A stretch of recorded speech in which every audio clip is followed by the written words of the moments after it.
In late 2014, Martin Crowe underlined the 4 best young talents in world cricket. These 4 players were Steve Smith, Virat Kohli, Joe Root and Kane Williamson. All 4 of them were under the age of 24 at the time. He also earmarked them as future Test captains, which all 4 of them ended up managing, thus creating the term the Fab Four.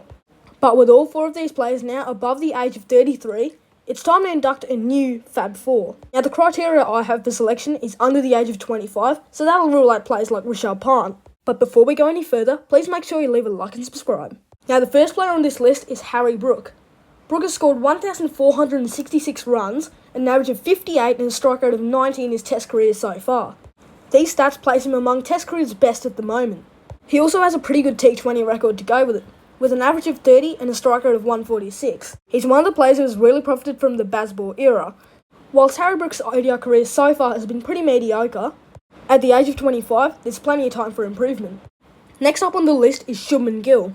Shubman Gill has a mammoth batting average of 58 in ODI cricket, to go with an average of 35 in Test cricket and an average of 30 in T20 cricket. He has 11 international hundreds to go with that, and has captained his side in an international T20 series, which means that there's absolutely no question as to whether Shubman Gill is part of this list or not. However, despite these amazing stats, Shubman Gill still cops a lot of criticism. A lot of people make claims that Shubman Gill is a home pitch bully, with 8 of his 11 hundreds coming in India. His record outside of India is still pretty good, with an average of 37 and 200s. And once again, at the age of just 24, you'll be hearing the name Shubman Gill a lot more on your TV screens for the next few years. Next on this list is Cam Green.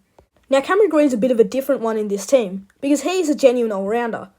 As a fast bowler who can bowl 140 km an hour. Based off the talent he's shown in all 3 formats of the game, I think he's good enough to earn his place as a batter in this next gen. Cameron Green has a batting average of 36 and 39 in Test cricket and ODI cricket respectively, and whilst these stats may seem a little bit underwhelming, Green has not done a consistent go in either of Australia's teams. Green has been also rotated around different spots in the team, but Green has a batting average of 47 in first-class cricket, which means that he is definitely part of this team.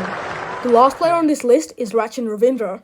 Ravindra made a name for himself at the ODI World Cup 2024, amassing 578 runs and an average of 64.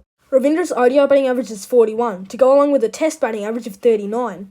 These stats are made even more impressive by the fact that he started out as a bowling all-rounder, starting off in the middle to late order, before a Kane Williamson injury allowed him the opportunity to bat at 3.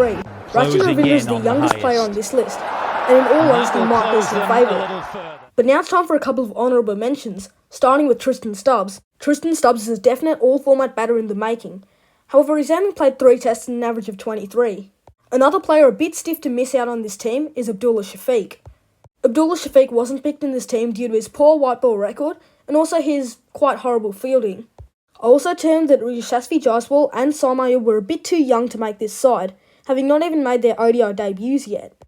But that's it for today's video. Thank you guys so much for watching. If you enjoyed, please leave a like and subscribe, and make sure you leave a comment as to what your top 4 would be. We're trying to hit 100 subs by the end of the year, and we're already 2/3 of the way there.